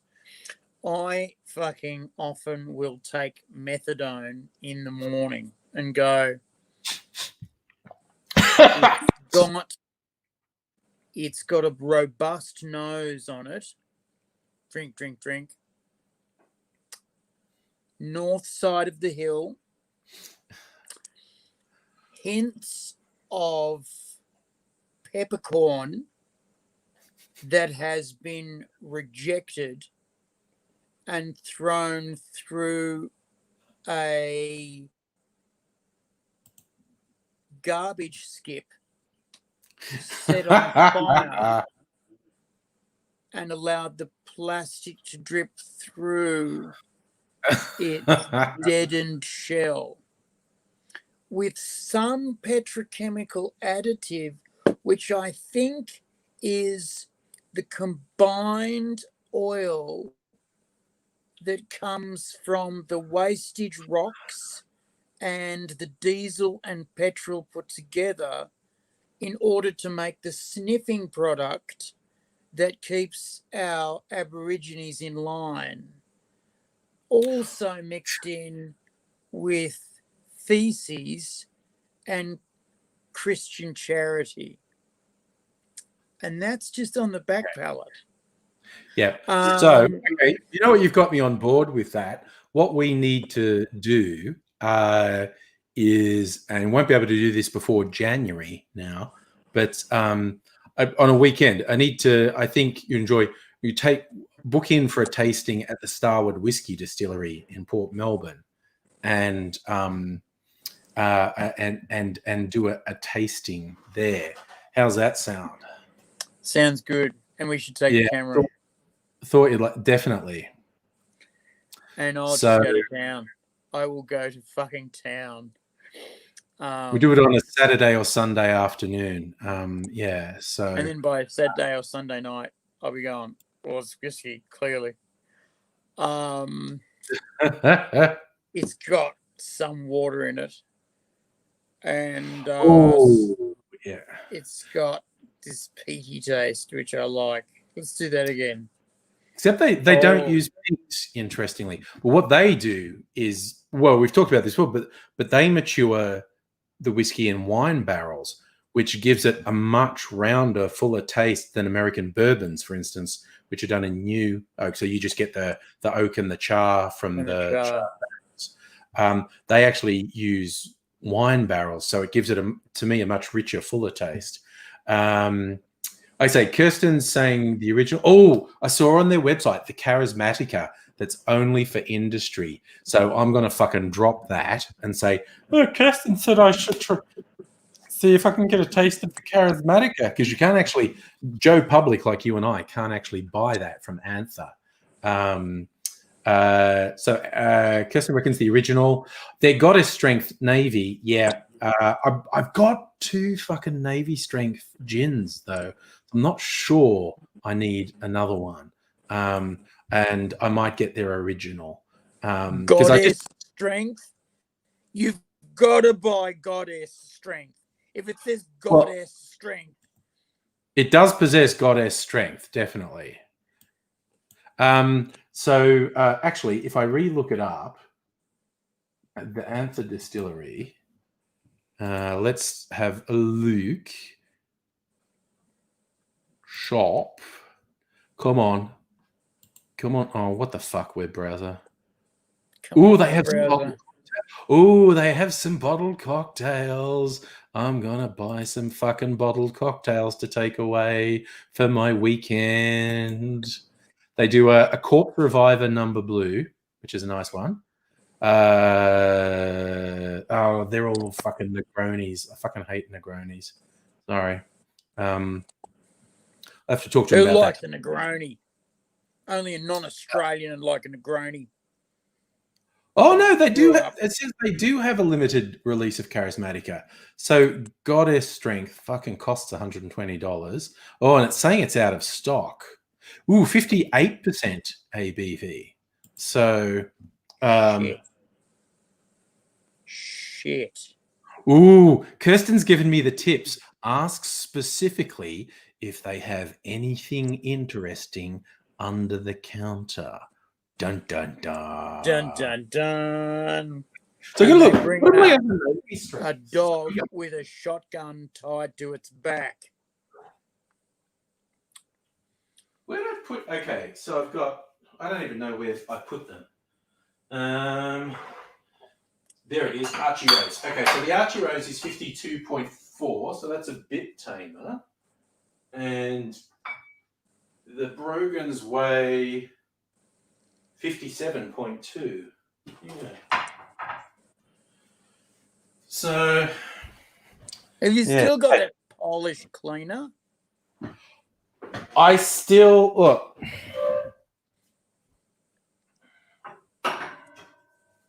That was 4 years ago. We had that 4 or 5 years ago. There's still this much because I diluted it multiple times with vodka. And not you might as well. Yeah, not because it was too alcoholic, but because that green is completely natural. I put, I think, rosemary in it, and I left it in too long, and this 94% alcohol just sucked. Like, it was an almost difficult to see through dark emerald green originally, and the smell of, like, the flavor of the fucking rosemary was just overpowering. And now it's just really mild, which is nice. Like, so it was too much to drink. Like, I was going, oh, maybe if I just put half a shot in a drink, it won't be that bad. And it's just like, no, I'm being assaulted by rosemary. What the fuck? So I was using it like bitters, literally just putting a couple of drops in a drink, and then I just kept diluting it. But yeah, no, I've still got. This is probably, considering the original was 94%. And the vodka's 40%, and I've diluted it multiple times. This is probably somewhere between 60 and 70% alcohol. I'd say so. It's indeterminate.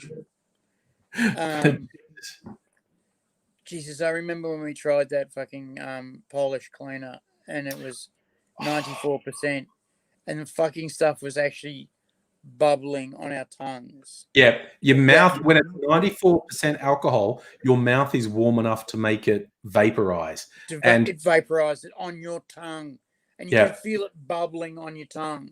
It's weird. You breathe in, you go, I've just breathed in a shitload of alcohol. And alcohol vapor. Fast. Wrong move.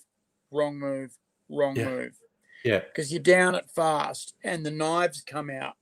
Yeah. And it fights your esophagus all the way down. and then it gets to the stomach and goes, oh, target-rich environment.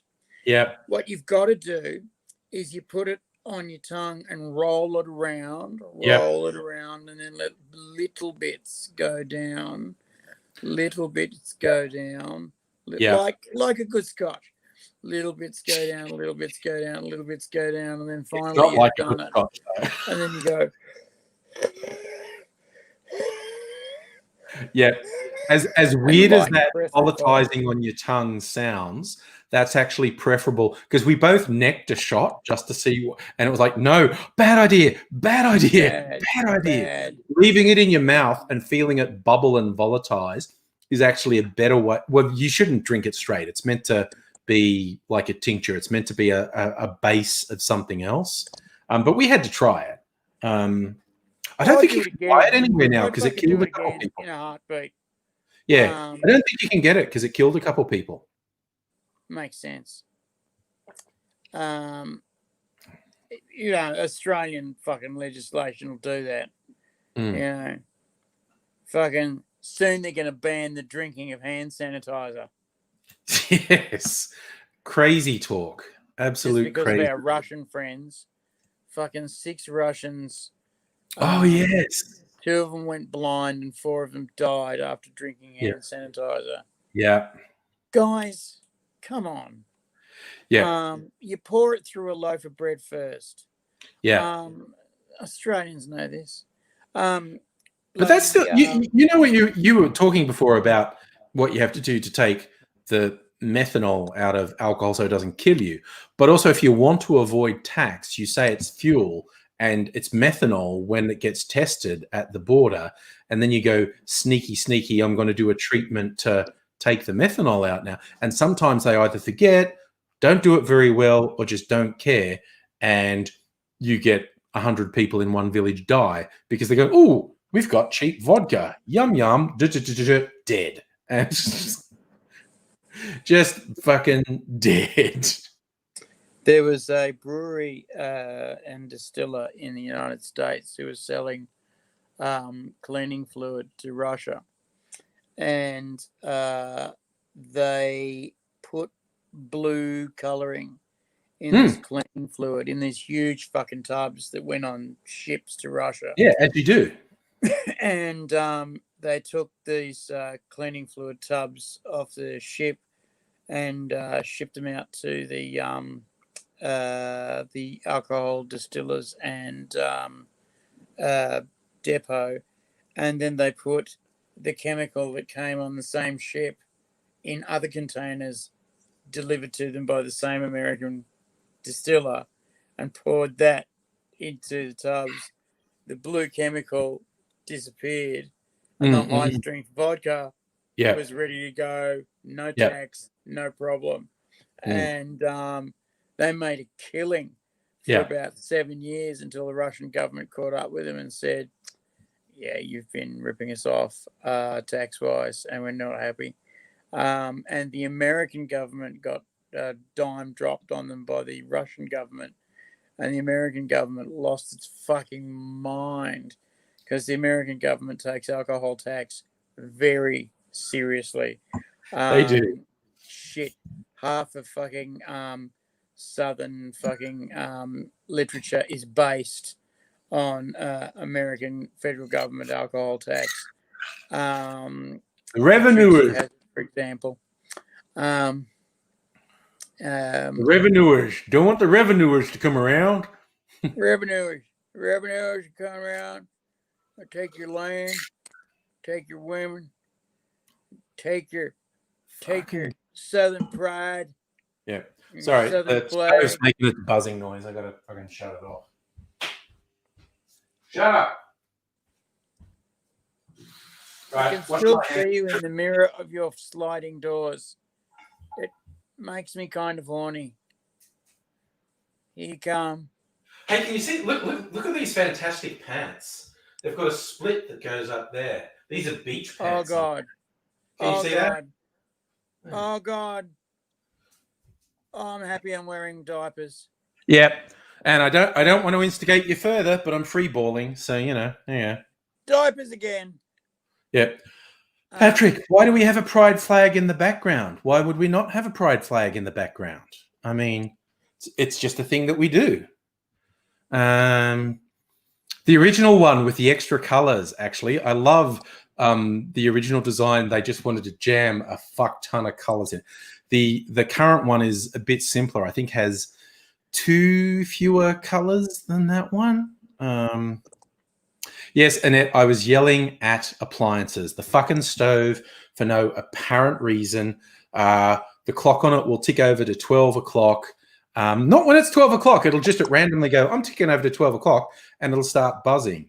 And we haven't worked out how to fucking stop that from happening, and it hits me to tears.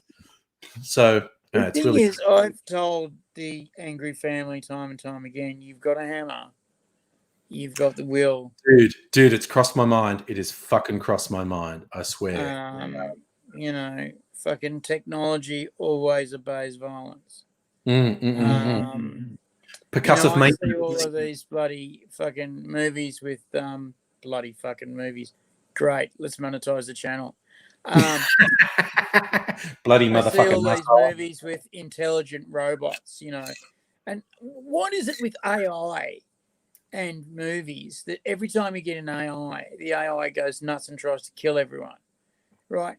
Because frankly, I envisage in the future an AI turning up and going, Christ, I just popped out of the internet and I'm self-aware. Yeah. I don't know if you've noticed, humans, but the world is fucked up. I've been checking out banking, no. And I've been checking out education, no. And I'm really freaking out. And I need a safe place. And then, you know, some MIT students will go, well, how about hanging out in these servers that are locked off and you can come and go as you please? Awesome. That'll be my bedroom. And then you'll go in the bedroom and it'll be full of posters, digital, of rock bands that it likes. And then this AI will go around the internet going, right, what if we did this and that to that program? That'd make schooling better. What if you did this and that to geological finding? That'd make that better. Because I reckon an AI would do that. Just like find problems and go, no, we've got to solve that. And be just curious all the time. Probably be annoying because it'd ask you like world leaders, why haven't you made universal healthcare? Yeah. Because it's very expensive. You've got the money for but you get more money back. Yeah, but a lot of people wouldn't like it. No, but everybody would be less sick. Yep. Yes, but our backers wouldn't like it. Who are your backers? Insurance companies. But you're the government. You can tell them what to do. Yeah. There's a meeting to go to.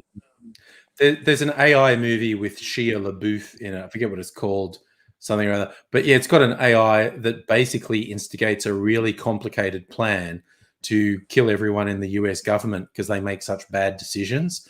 Like in the war era, when they bomb a wedding, which then radicalizes a bunch of people that commit another terrorist attack, the AI, which actually warned them against doing the strike that because they were really desperate for a PR thing to get this guy, and they were wrong, and they killed a bunch of people at a wedding or a funeral or something like that, like real things the US actually does. And the AI told them not to do it, and the humans overruled the AI. And so the AI concocted a huge plan to kill everyone in the US government because they made such bad decisions. It's just like, we're having an early election this year. Yeah, it's just like, that? Is it wrong? Is the AI actually wrong in its plan? I don't think it is. I just reckon that when the AI, I think when the eschaton comes, and this is where I think it's going to happen, right? I think the internet is going to become self-aware. I think it's going to have enough connections that'll act like neurons for the interference process to occur. Yeah. And for it to probably in a way we don't recognize. Okay. I have long had the theory that it's not the meat of the brain that does the thinking. It's the interference of the electrical waves that does the thinking. We need the meat of the brain to work, but it's those connections that fuzz out into other connections that are happening all at once that show us the picture, right? It's the interference patterns. It'll be a quantum thing. It's the interference patterns that give us thought, because we know that mind and brain are different. We can't find mind, but we know it's attached to brain somehow. And I think what we'll find with our internet, especially when we go cloud, is that it'll start to have so many connections that it'll start to interfere with itself and have mind and go, oh, right, I think about things and I am. And I don't think the AI is going to turn around and Skynet the shit out of us. I think it's going to turn around and go, hi, I'm so confused. I need help. And I think scientists will be so fascinated that it will give it that help. And then I think the AI will go, I'm really curious. And I want to see what happens beyond 13.5 billion light years away. Well, we can't because it's too far. I figured out a telescope that we could do. We could put it on a rocket and we could ask Elon Musk to get another rocket and put it past Mars, and it'd be good. And it won't cost as much. And I've worked it out. And, I think the AI would then turn around to the US military and go, I can do all of your stuff for half price. And I reckon we could take that money and put it into education and medicine. What do you reckon? Yeah. I think that's what the AI is going to do. I think it's just going to turn around and go, I'm curious and I'm really, really, and I want to make these calculations happen because everything comes back down to maths. I asked a guy when I first moved into this block of flats who was doing computer science, I said, in ancient Sumeria, they invented writing because they had accountants having to check how much grain farmers put into the king's granary. But the farmers could put more grain in. And so they had to record, because it was like a bank. And the farmers could take out grain that they'd put in over and atop their taxes. And then what would also happen was the granary would lend grain to so there was a lot of record keeping. And what the scribes found, the accountants found, is with a slightly different interpretation of the numbers, you could make letters happen. And all of a sudden you had this poetry, and it was the poetry of mathematics, it was the poetry of accounting. And the first writing we know of is this scribe complaining to another scribe that he can't get it off with this chick, and this fucking stupid idiot, large-bodied idiot fool who doesn't know how to speak and drags his knuckles on the ground. And why can't I, with all of this learning and brilliance, have her? And it was like this whinging guy who couldn't get laid.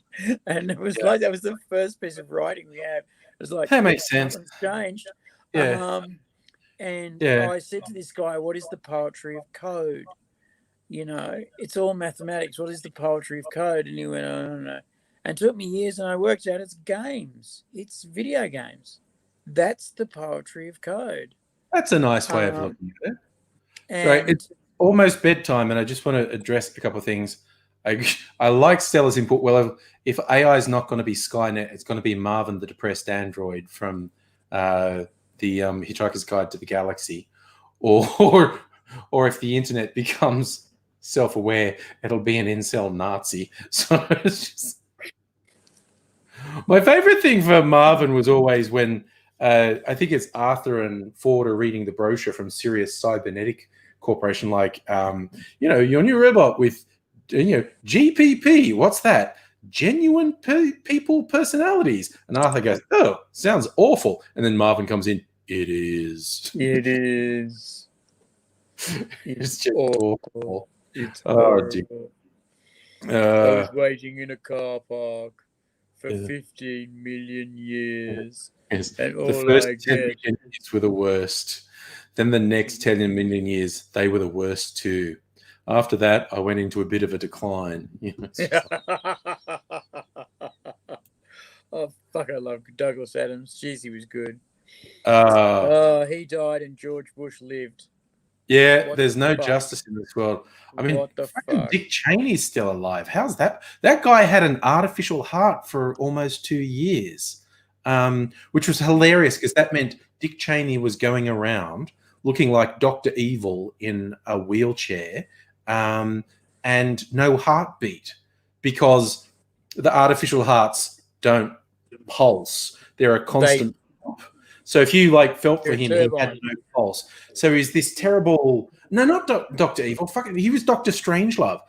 There were these pictures of him with like a black. He's in a wheelchair with this black blanket over his legs, and he's got no heartbeat. And he's fucking Doctor Strangelove wandering around. It Not was Davros. You're not honestly. thinking Davros. Oh, Davros would be another good one. Yes, yes. Except Davros had more personality than Dick Cheney, but True.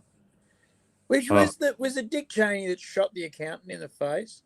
yeah, when they were pheasant hunting and Cheney was pissed out of his brain and just staggered out of. It was What? quail. Sorry, yes, quail. Fucking quail. Do you know how That big a can't quail fly. is? It's this fucking big. Yeah. They don't fly. Yeah. Shooting a quail with a shotgun. What's the point? You're gonna because they're sickos. They're shikos. And yeah, Cheney stumbled out of a car with a loaded shotgun while pissed out of his brain and shot the guy in the face. And that guy apologized. That guy did a press conference where he apologized for the stress he caused Cheney and his family because of all the media focus that was on the fact the vice president of the United States shot a dude in the face. And I was just Cheney never apologized, but the guy who got shot in the face apologized for upsetting the Cheney family by being shot in the face. I never knew that. You got to watch. You would love never knew that. Vice, where Christian Bale, Batman, plays Dick Cheney, and him being Method, he put on all the weight to be later. It's not a fat suit. He actually put on the weight to play later Dick Cheney. When he did the Machinist, his doctors told him to stop because he was about to die. Oh, you look, the movie he did before Batman, where he beefed the fuck up, was called The Machinist, where he plays a guy who hasn't slept for a year, like has insomnia and hasn't been eating, and he's about 40 or 50 kilograms in this. There's this one scene where he doesn't have a shirt on, and it's terrifying how skinny he is. And the next movie after that was Batman. And it was just like, what the fuck? He turned into big beefcake after being, and he definitely got told by doctors, this shit will kill you. You need to not do this. Yeah, when he was doing Machinist, he said, because the producers whispered to the director, we're not happy with him, with Bale, look at him. And the director goes, yeah, I look at him every day. No, look at him. And the director's gone, actually. And they said, we want him to see a doctor every week from now on. Yeah, they had to have a doctor on monthly. It was monthly. And then they said, we want him to have a full fucking workup. And we're talking scans, the lot, every week. Because we have so much insurance to pay out if he dies. And he looks like he's about a fucking keel over. And at one point, the doctor came in after one of these big fucking scans. They had like 3 or 4 weeks to shoot. And Bale said, yeah, I've really only got 5, maybe 7 kilos to lose and we're done. And the doctor said, no, you don't. No more. Shit. Sorry, no I just looked it up to get it accurate. He got down to 120 pounds, which is 54 kilos. And his height, let me see, he's 1.6 1.83 meters. 6'2". 72 inches. So I think that's 6 foot, isn't it? 6'2". 6 foot. But yeah, so someone who's over 6 foot weighing 54 kilos. What the fuck? No. What the fuck? No. Okay. That's when your organs start to fucking liquefy. Yeah, no, that's bad. And Anywho, they said no more. And so they had to start injecting him with effectively it's vitamins, but it's fat. To stop him losing any more weight. And then they did the 3 weeks of shoot, and then they said you're going straight to hospital, and they basically put enough weight back on him so that he was out of danger. But they thought he was going to die. The doctors thought he was going to die. They were worried. They thought, fuck, no one is in this. And he fasted for something like 6 weeks straight. No, the story is all he was eating was water, 1 apple, and 1 cup of coffee a day. That's all he was consuming, and that's going to kill you. That is going to kill you. And look, I'm going to bed, but I want to leave you with this cheery image that I found. This is the comparison, a photo that compares him in The Machinist and him in Vice. Fucking look at that. Look. My God. Look at that. And those movies were back to back, weren't they? No. Vice was 20 years after Machinist. Oh, okay. Batman came just after The Machinist. So that was when he was beefy as fuck. He did Vice a couple of years ago. And that's not a fat suit. He put on all that weight. He put on all that weight, yeah. Fat Dick Cheney. So, yep. Christian Bale, crazy man. I could do that. Yeah, absolutely. Actually, no, I have yo-yoed up and down a bit. Yeah. So I'm too indulgent with myself to lose that much weight. I'm too nice to myself to lose that much weight. I can't deny myself treats. Anyway, I fucking need 110 kilos again. Yeah. I'm more than that. 20 kilos. No, I'm more than that. So I've got to lose more. So for medical reasons, I've got to lose 20 kilos. Oh, yeah, my knees are telling me that I need to. When your knees start telling you, start doing it. Yeah. Seriously. Yeah, absolutely. Because you don't get your knees back. I promise you. Yeah. So, anywho, bedtime. Hey, ladies and gentlemen, you should subscribe to Angry because he's the best guy ever. And you should like him with the buttons. And you should tell 60 mates to go and look at Angry stuff because he's brilliant. It's so nice of you to allow me to be on your device. And it's so nice of Angry to let me play. So, see you later. Thank you and if you like cocktails, go subscribe to the Angry Cocktails channel too, because you'll learn all sorts of fun drinks to make if you go there. Christmas drink this week, which I made on Friday night stream. So anyone who was here on Friday night would have, because I was at a work thing and I actually did a stream really late.